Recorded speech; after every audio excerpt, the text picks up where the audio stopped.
Hello, and welcome to another episode of the Tech Exec podcast, where we create world class engineering teams. As always, I'm your host, Aviv Ben-Yosef, and our subject today is picking your fights. Right off the bat, I'll have to say that picking fights is something that I have to go over with pretty much every single client, and that is because some people either tend to fight too much or not fight enough. Fighting too much is very common either for founders, first timers, and for very high achieving executives who want eventually to become founders or who care deeply about things. They see things that are being done wrong and they want to fix it.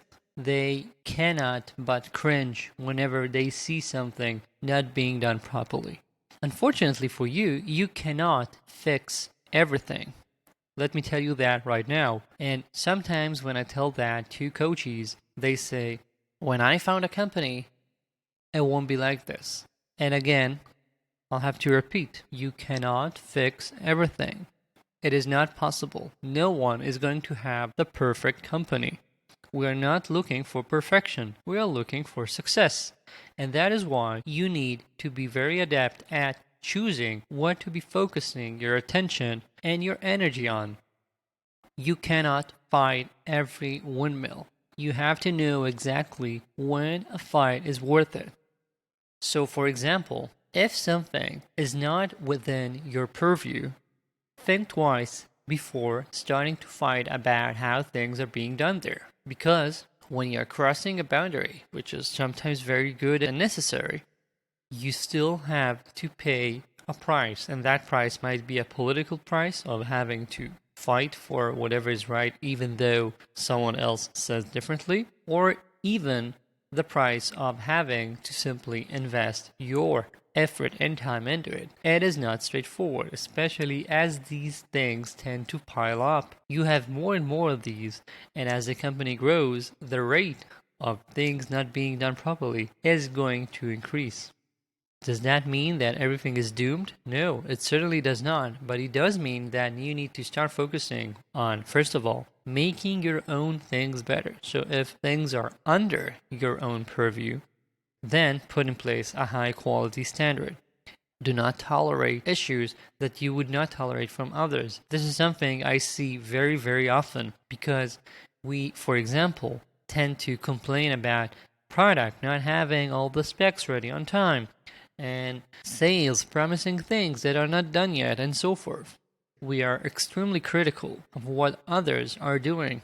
But what about your own team? When your team makes a bad estimate, misses a deadline, has a critical bug on production, are you going to complain and say the same things about your own people? Not likely. You're going to come up with reasons. No, you don't understand how hard it is to do that. Or look at our past record. This has been maybe a big incident, but it is the only one in this quarter, and so forth. This is a natural bias, and you need to understand that you cannot have this amount of criticism about everything around you and pick a fight about each and everything. Pick the important fights, those fights that affect your team, that truly affect the company's direction, that you believe are putting in place a poisonous culture, that are against your ethics. Those are the important things to start with, and you should be focusing on those first. Now, my fear always is handling those who do not pick any fights at all. If you are fighting too much, it might be annoying to the people around you. That's usually what I hear about. That's what CEOs might bring me in to help with that executive that's always fighting about things. And that's the easy case. That usually means you have someone who cares deeply. So we might need to do some tweaking, but essentially things are going good. What you never hear about, or rarely, is the one who has given up, someone that has seen so many things being done not well that they simply said, I don't care. I'm not going to do anything. I'm not going to talk about that. It's not my problem. And those are the biggest issue because those who work like that have lost their edge.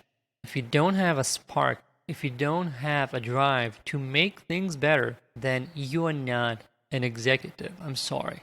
And that is something that I find very hard to overcome. It's usually a sign of burnout. It sometimes is local to the position. So if you change jobs, you're gonna snap out of it.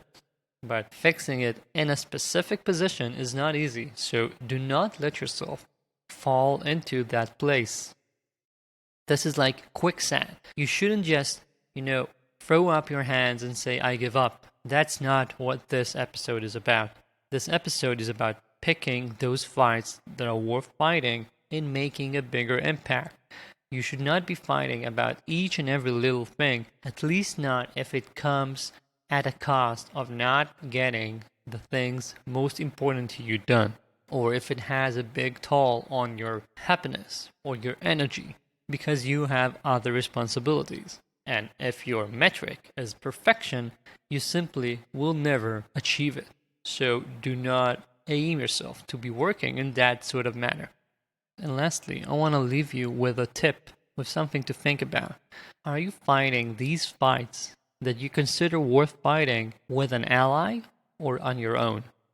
A good executive should know how to create partnerships in the company. You should not always be standing your ground by your own, because that, in the end, will make you always be seen as the one who says no, the one who is always opposed for the sake of opposing, and that diminishes your impact with time. So try and create partnerships, and that connects to the previous part about, for example, complaining about product. If instead you see this as an opportunity to work together and improve things together, you are more likely to not have to fight, but to create a partnership, to do something together to improve things for everyone involved.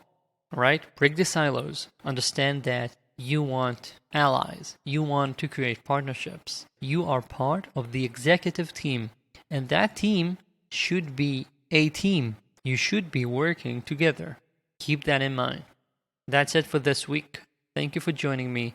If you haven't yet, subscribe to the best newsletter for tech executives online. The link is in the show notes. Thank you, and talk soon.